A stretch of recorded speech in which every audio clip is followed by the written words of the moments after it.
Welcome to Hey Dr. Sue. So people submit their sex questions to me anonymously, and once a week I post one question and one answer. Do you have a sex question you've always wanted answered? Go ahead and check out the description for information on how to submit it anonymously. This week's question is, are there cons of marriage or kids for each gender? From a health perspective, there are quite a few benefits for men who get married. Married men tend to live longer than non-married men. There's also some research that shows that married men have lower levels of everything from Alzheimer's to heart disease. From a mental health perspective, married men tend to report lower levels of depression. They also find the transition from working to being retired to be less stressful. And this is really important because we see an increase in death by suicide after men hit the age of 65. And for those of you thinking that this is just for straight men, that's not true. Married gay men also see health benefits from marriage, both in terms of mental health and physical health.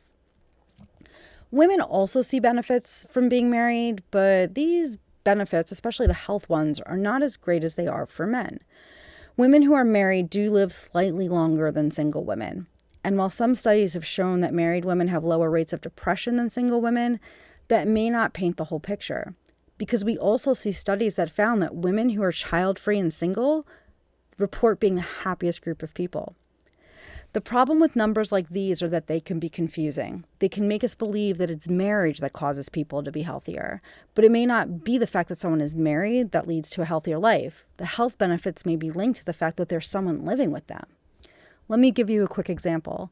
If you're trying to eat healthier and you have someone living in the house who's trying to do the same thing, it's going to be easier to make that change, whether you're married to them or not.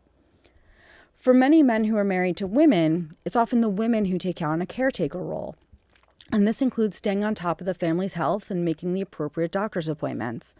So the increase in lifespan for men may not be just because they're married. It may be because their wife is staying on top of their health and making sure they get the health care they need.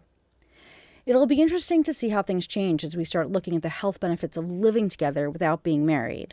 In my last video on why are fewer people getting married and having children, I talked about how more people are choosing to be in committed relationships but aren't getting married. There's a link to that video in the description if you're interested in listening to it. Traditionally, we haven't spent as much time studying these types of committed relationships the same way we study marriage. We also don't have a lot of data on the impact of being married for people who are non-binary. Now let's take a look at the impact of being a parent. While fatherhood can be wonderful, it can also have an impact on a man's health. It can both improve their sense of self while also increasing their anxiety levels. And many men find it difficult to maintain a healthy lifestyle while being a father. For women, we also see a range in terms of mental health. Mothers often feel happiness and joy in their role as mom, but can also come with an increase in anxiety levels. And for moms of newborns, there's the risk of postpartum depression. Moms also have to deal with the chronic stress as they try to balance being a mom and working. Not to say that fathers don't have the same struggle, but it's different for women because they are often expected to be the primary caretaker. And as hard as it can be for dads to maintain a healthy lifestyle, it can be even harder for moms to do so. From a physical health perspective, pregnancy can cause pelvic floor issues that can last a lifetime.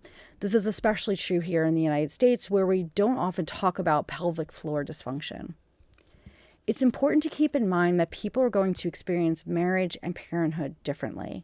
For people who felt that they were expected to get married and have children, if it's not what they really wanted, they can feel a sense of frustration and resentment. For people who stay married because they're afraid of the impact of divorce on everything from their social network to their finances, all of that can also affect their health. The norms in the country are starting to change around everything from relationships to parenthood. We're seeing more people choosing to be child-free. More people are openly talking about the stress of being a parent and the impact it can have on their health. And people are feeling less pressure to get married. It'll be interesting to see how these things continue to change and how all of this will impact people's health. Until next time, be safe and have fun. Did you like that video? If so, make sure to like and subscribe to the channel. That way you'll know when new videos come out. Also check out the description to find out how to find me on Instagram, Medium, and Twitter. And make sure to check the description for links where you can submit your sex question.